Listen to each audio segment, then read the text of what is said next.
We go now to the chairman of the House Intelligence Committee, Mike Turner, who joins us from Dayton. Good morning to you. Good morning, Margaret. We heard the National Security Advisor Jake Sullivan say that the request to Congress will be significantly higher than $2 billion in terms of aid for Ukraine and for Israel. What can you tell us about what is needed?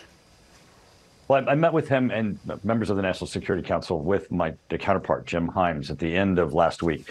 And they're talking in terms of a quad of really of a need of a national security package. And that is certainly the border, additional funds there for border control, the border barrier, the wall that the administration has now said needs to go forward in areas, Ukraine. Obviously, now that we're dealing with this crisis with Israel, bolstering our support for them, and then also looking in the southeast as to what we might be able to do to support Taiwan. As they're putting those together so that we don't piecemeal this and we look at this as an overall national security package, it'll give us a better understanding of ability to have a debate as to what's needed from the United States. Don't piecemeal this, you said. So you support bundling all of those things together. Do you think your fellow Republicans will support that? You know, at this point, Margaret, we're having a hard time keeping the House floor open. I don't want to have to keep trying to bring people in and convince them to vote for, minor pieces of overall security bills that we know are going to have to come to the House floor over this year and next. Well, to that point, because, of course, Congress is paralyzed until a speaker is chosen. Do you know how long it will take before Republicans can select a speaker so you can do this important business? No, and this really is the tragedy. As you know, Kevin McCarthy was fired because he had sought a bipartisan solution to keep the government open, and those who wanted to close down the government instead closed down the House of Representatives with the aids of Democrats. This was a very bad deal for America. It certainly was a bad deal for Hakeem Jeffries, as he got all the Democrats to vote with less than, the vote was less than 4% of Republican votes. To take down a speaker who is working for bipartisanship. It's going to be hard for them in the future to claim they want to work in bipartisanship when they fired the guy that was sitting there for doing so. But so in the past, you've supported Jim Jordan. He doesn't have the votes right now to become speaker. Kevin McCarthy acknowledged as much on another network this morning. Right, and he's working to do so. Kevin, when he first came out of conference where you're nominated to be speaker, also did not have enough votes to be elected speaker. Well, actually, he didn't have enough votes when he first got to the House floor. And then the coalition formed that elected him. Jordan's working right now to put that coalition together to get to 217.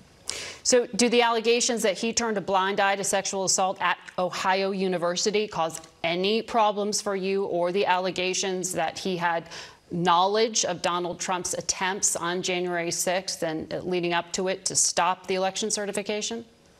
Well, first, Margaret, the allegations at Ohio State, there's not one person who's ever said that they have knowledge of Jim Jordan having any knowledge.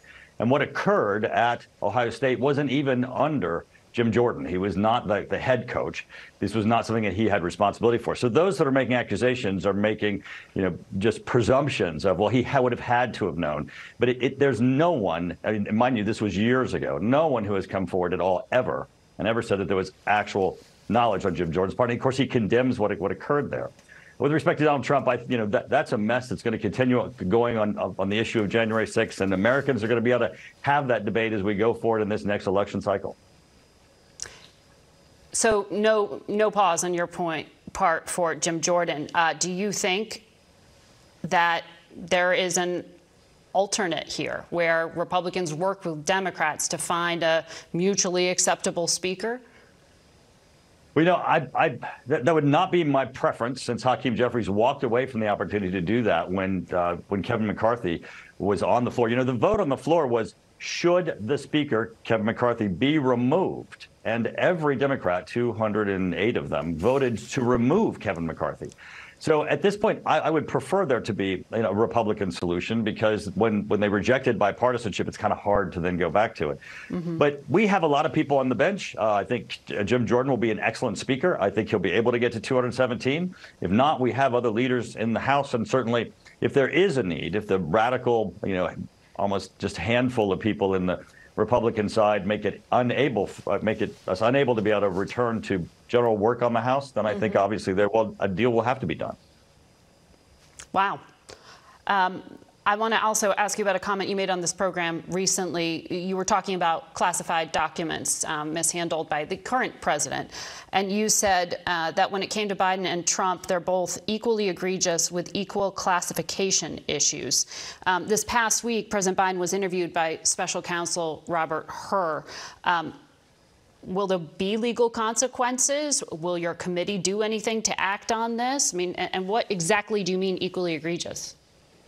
Well, when you look at the documents, both the classification level and the subject matter, both sides, Trump and Biden's documents, if they had been released in the public or gotten into the hands of nefarious parties, would be damaging to the United States national security. When I look at those documents, there are documents on both sides, equally egregious, that would have negative consequences to our means, methods, techniques, and our allies. Now, in this instance, I think President Biden needs the same consequence that they pursue with President Trump, that the actions are the same.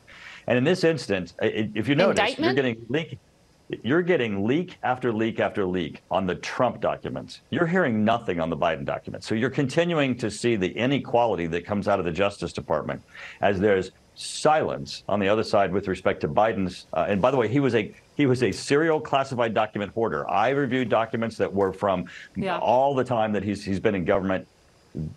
This really is a very serious breach by President Biden. Just to be clear here, though, are you saying that President Biden had top secret and TS-SCI classification level documents in his personal home, wherever? That's public already, Margaret. That is, so I'm not confirming something that people don't already know. That is correct. Okay, so I think you're saying that he should be indicted when you say treated the same? I think they need to be treated exactly the same. Now, they're continuing their investigation with President Biden. I don't think if President Biden, in the end, has been found to violate the law, and I believe from what I've seen that he has, that he should be treated any differently than Donald Trump. Why would he? Just because he's president or because he's a Democrat? And that's how the Department of Justice has been acting. They need to be treated the same. But have you seen evidence of a crime? It sounds like that's what you are saying. I have seen evidence of the fact that classified documents of some of the highest levels have been mishandled by President Biden, yes. Mike Turner, we will stay tuned to watch what happens with your party in the coming days and stay in touch. We'll be back in a moment.